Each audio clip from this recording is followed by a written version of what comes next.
Hey guys, it's Vampire Mike from Sega CD Universe doing another car video. I think it's been a little while for a car one. I just haven't really been in the mood to do one while driving lately. I don't know why. I've just been kind of tired in the morning or thinking of other things. So, listening to music on the way into work like usual, and Payne's new album hit the MP3 player or whatever in my car, the flash drive, and Call Me came on, and I'm always joking around with Tom at the tattoo shop because one of the lines in the song, it's about like being, I guess, a male gigolo, like a prostitute.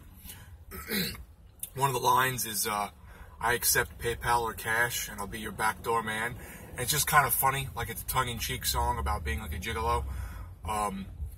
So I was thinking to myself, wow, we got a couple really good albums this year. I mean, I had done that little review or whatnot, or overview of Payne's recent album, Coming Home, and I think I gave it like a 7.5. I would probably bump that up to like an 8 or 8.5 at this point. There's still a couple songs that annoyed me, that I felt like started off well and then sort of went cheesy or kind of weird. But overall, I like the album a lot, and it's really, really grown on me. And then there was an album that I didn't talk about, I don't believe, and that's the newest Suicidal Tendencies album, World Gone Mad, I believe it's called. And that one was really good. I really liked that one. And, you know, for a band of their age that, you know, some people would look at like, oh, they're like a relic at this point. Like it's an old, you know, skater punk band or whatever from like the late 70s, early 80s. Like they might, or I think around that vein of time, they might look at them and go, wow, these guys are going to suck, or they've lost their edge. And I got to tell you, they really never have. I mean, they've gotten definitely funkier over the years and a little, they were never really hard, but a little more mellow in some songs.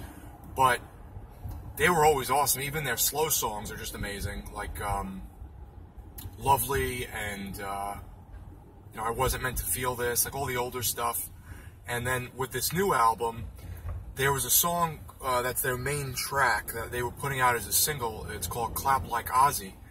And I was like, oh, this is going to be really bad, because the you know, the wording, Clap Like Ozzy, like it's like, okay, so Ozzy Osbourne always does this when he plays and stuff, when he does concerts, and he's like 1,000,000 years old and you can hardly understand him or whatever.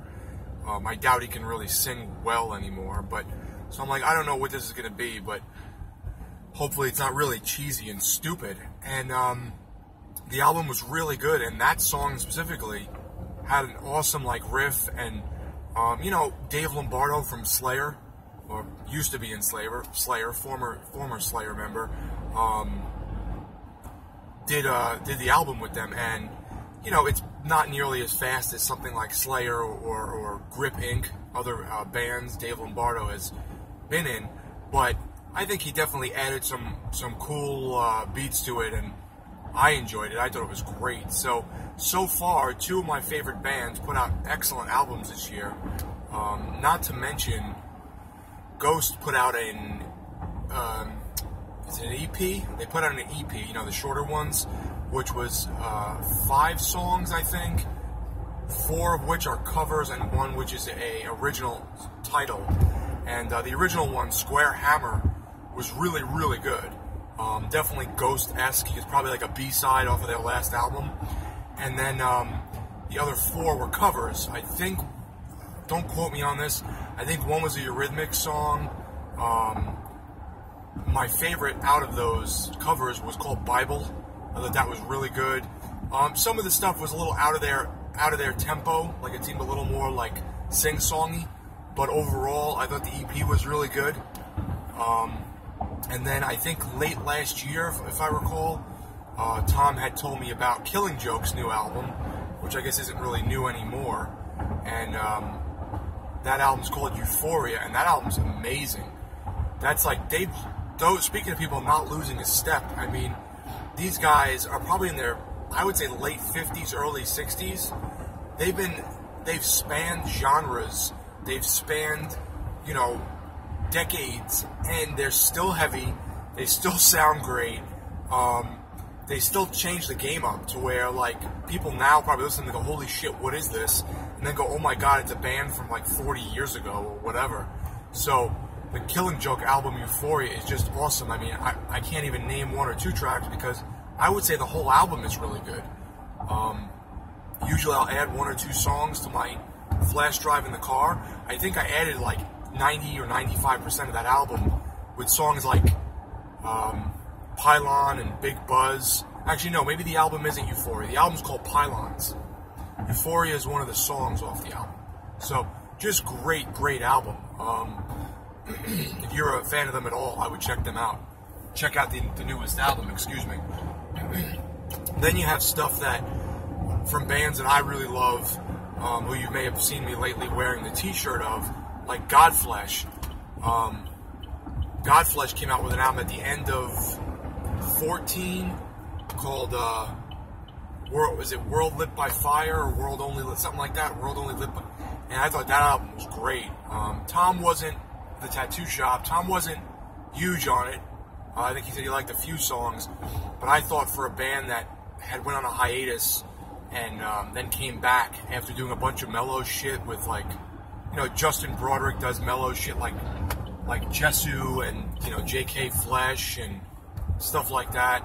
I think his most recent album was a collaboration with Jesu and Sun Kill Moon, and that was weird from what I heard. But that last Godflesh album, World Only Lit by Fire, was just, I thought, great. I thought they didn't, like, miss a step. He's just a really great musician. I would love to hear something with him and Mike Patton from Faith No More. They also put out an album, in 2014, end of 2014, beginning of 2015, I want to say more like.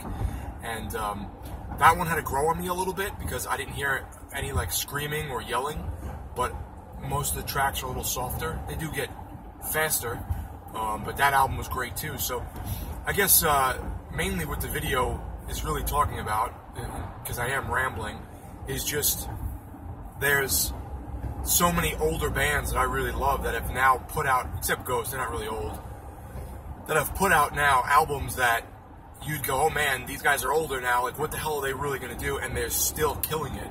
So Killing Joke, Ghost, again, who I said isn't really old, Pain, Suicidal Tendencies, Faith No More making a reunion CD. It's just been really great. I'm hoping Hypocrisy puts out a new album. I wasn't that big. I would say out of all of the stuff I heard, I wasn't that big on the Lindemann album, which was Lindemann from Till Lindemann from Rammstein and Peter Tägtgren from Pain. I like some of it, but it's so goofy and so sexual that after a while it's like, alright, like, you just want, like, you expect these two juggernauts in the music industry to put out something really heavy and really cool, and, you know, it sounded like Pain music with Till Lindemann's really goofy vocals, talking about fat women and, like, women pissing in his mouth. So, like, after a while, it's, like, kind of, like, okay, we get it. But the serious songs on the album were good, like Yukon and, what was the other one? One is one about cancer, something home, coming home, home something, I don't know. That one was pretty good, too. So, you could tell it was there, but I wish they had, like, heavier stuff on that album. I'm trying to think who else is putting out new music soon. Even that last Slayer album I enjoyed. What the hell was it called? I see the cover in my head, but it has a picture of Jesus on it. I guess I just named like 5 Slayer albums, but it has a picture of Jesus on it, and there's like a lot of red in the background.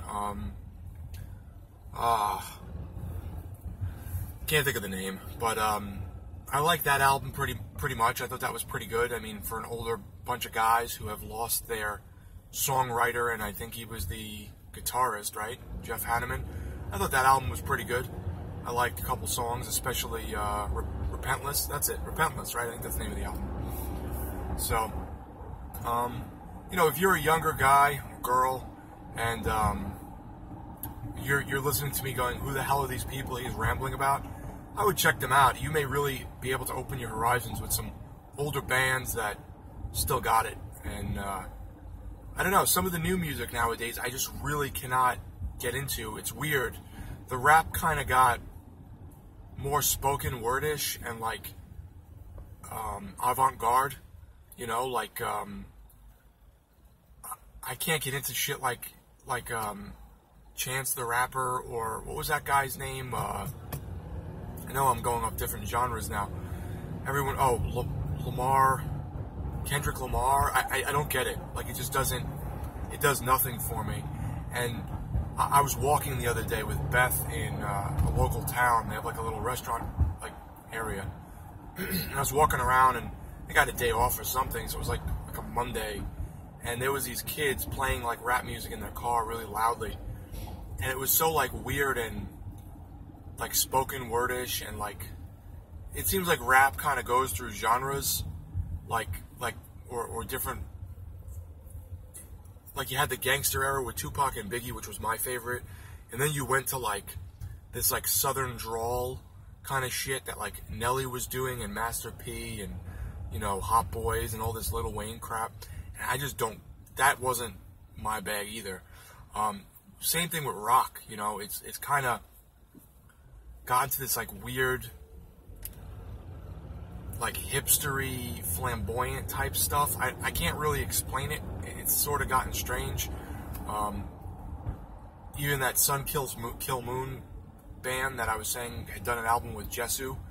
The guy's voice is just, I don't know. Like, I don't know what they're going for. It's like they're trying to do like a old school sing-songy rockabilly shit. Like, I don't get it. So most of the new music I can't really get into. So I like when older bands that I loved, or that are my favorite bands, have now put out albums that I was like, holy shit, this is great. So yeah, if you haven't heard of any of these guys, or you haven't, maybe you have and you like them, but you haven't checked out the new albums, I would implore you to check out their new stuff. You'll probably be pleasantly surprised. Thanks guys for watching. It's Vampire Mike from Sega CD Universe. Be good.